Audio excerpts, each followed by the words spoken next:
Hey friends, I'm Otis Gibbs, and this is the legendary engineer and producer David Ferguson. He's going to tell you what it was like to work with Johnny Cash and Rick Rubin. I'd worked with Johnny a long time before that, with Jack Clement, and done several records with Johnny, engineering them before he signed with Rick, with Def America, or American. I think it was Def America at the time. Johnny was doing The Highwayman. He was doing The Highwayman, and we heard, because we were always in touch with Johnny. I mean, Johnny sent his office always sent his itinerary to me where I knew where he was at all times. I could call him. I'd get him on the phone with one phone call anytime, you know. I mean, if he was near a phone, I'd get him on the phone. We heard that he was going to make a record with Rick Rubin, and I was saying, well, who the hell is Rick Rubin? You know, because we're hillbillies. You know, we're down here in Nashville, and rap music is the last thing on our mind. So we heard that he was going to do this record with Rick Rubin, and then Jimmy Tittle, Johnny's son-in-law, married to Kathy, said this guy, you know, he's made a lot of money doing these rap records like, you know, like the Beastie Boys and this and that. And I said, wow, what kind of record is this going to be, you know? In the meantime, Johnny called me up and he goes, Ferg, he said, I need to set up some recording equipment in my cabin. And would you set it up for me? And I said, well, absolutely, you know. And so Rick Rubin had Richard Dodd call me and tell me what they wanted set up out there. And they wanted an ADAT of a Elisa's ADAT, which is a little 8-track VHS format, and a little Mackie board, and a limiter, and a couple of good microphones. So I set all that up for him on a bench out there for him, and tried to get him to learn how to run it. And it was like, you should forget it. You know, if there's more than one switch, forget it. So I would go out there and record him, you know, and Rick Rubin sends word that he would like me on, you know, I hadn't met Rick yet. So I was just going out there and helping John record stuff, a bunch of stuff. Rick came to town to record some stuff, and we set up all this equipment out at John's cabin, a ton of equipment. And that's when Rick asked me if I wanted to come to L.A. to finish the record. And I said, well, hell yes, you know, of course, you know. And so in the meantime, before this, we got the copy of the first record. I remember Jack putting it on in his office, Cowboy putting it on, you know, and said, what do you think about this? And we put it on, and it's just dry and naked, and just Johnny and the guitarist just with no reverb or nothing on there, just like, just warts and all. And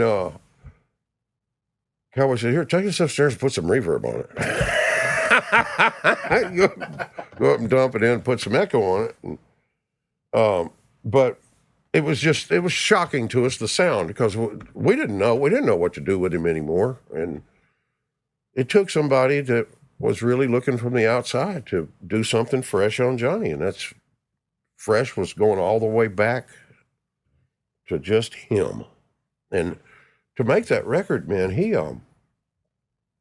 later I'd found out, because I went out to work on the box set, to go through every recording, go through all the recordings, right? And try to find outtakes and stuff, or find stuff that wasn't on the other records.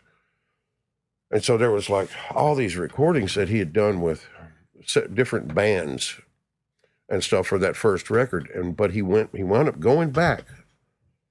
What the first record of Johnny Cash, the American Recordings, is the first day that Johnny met Rick, and Rick said, sing me some songs, in his living room. Rick put it in record. That's that record. That's went all the way back to that day for that record, after he'd spent months recording them with different bands and different musicians and this and that, different songs. But he went right back to the, you know, and yeah, and on the box set you can, you know, it's like, you know, you can hear the dogs barking and stuff where they'd have to start again, you know, and but. So what we hear on that record is an ADAT through a Mackie mixing board. Yes, I'm not exactly sure what Rick recorded it on, but this was at Rick's house, and so Johnny went out there to meet with him to where Rick could hear songs for the record.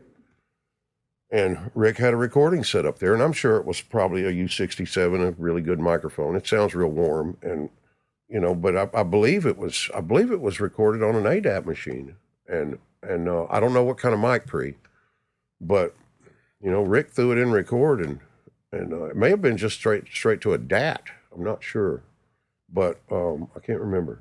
But I went through all those recordings, and I believe they had been transferred. I think they transferred them to hard drives by the time I got to them. But yeah, Rick captured that moment, and that's that record. Did you work on any of the stuff, the Heartbreakers? Yeah, I spent so after Cash 2, I really took over as the head engineer of the Johnny Cash stuff because I was here and Johnny wanted to record at his cabin. Rick was out there. So I was on call 24 hours a day whenever Johnny wanted to record, go record him, And so what we did was we recorded a lot of tracks on Johnny. I mean, tons. And so when we finished these records, went back. Now, he did do a couple of sessions or one trip recording his last trip to L.A. We had Tom Petty there and, the guys and Ben Mott and Mike. And but that was the last time he worked in L.A. Johnny, he said, he told me, he said, I ain't never going back again. But yeah, I mean, but what we did after that, the way we finished the last couple of records was put Johnny's voice to a click track and then overdub the Heartbreakers and Smokey Hormel and Matt Sweeney and those guys on there. So go back to all the way to Johnny's voice. Tom is really friendly, and I do remember him being a real perfectionist about his harmony singing. He was singing, we were cutting Solitary Man. And Tom sang harmony with him on that. And I remember punching him in like a hole. It sounded perfect to me. He said, one more time. I said, that sounded pretty good. He said, one more time. It's like, and he was trying to wear me out. I mean, it sounds great. But he was hearing something, and he was a real perfectionist. And he was really nice. I mean, the engineers in general are not the people the artists have a lot of conversation with. Engineers, kind of a thankless job. Really nice dude, man. Mike's great. They played here in Nashville. I think it was about 3 years ago. 2 or 3 years ago, I went and saw him down there. Said hey to Mike and Tom and Ben Mott. I'm in touch with Ben Mott a lot. He's a great guy. I was around Ben Mott more than any of them because Ben Mott overdubbed more on those things, and we were together for months. It's like every day. It's like show up and overdub on Johnny Cash songs all day, and then go home and do it again tomorrow. Try to think of new parts and stuff. And there was a lot of songs. There were 60 or 80 songs that we did that way, and it's hard. I mean, and if the tempo's not just right, and if the vocal's not laid in there just right, it's like it creates a weird feel, So you cut it, put Johnny to a click, put the band to the click and Johnny, and then massage Johnny around, and then massage the band around, and keep massaging until you've made a recording. Now, not all of them are that way, but but it was a good bit of work, and I ain't taking the credit. I mean, there's several really great genius engineers involved in all that stuff. I mean,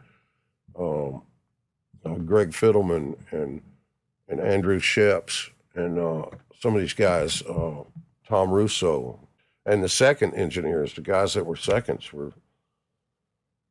they were better engineers than I am. I mean, they were fucking great. Make it do anything, make it do anything, I mean, chop that stuff up, move it around, and Dan Leffler. Spent a lot of time with Dan Leffler working, trying to plug these dudes' names because they really deserve it, man. They work so hard. And it takes a lot of people, man. I mean, it's not a one-man job. It takes a lot of folks.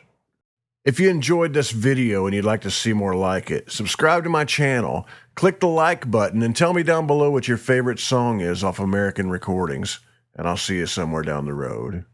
Much love to you.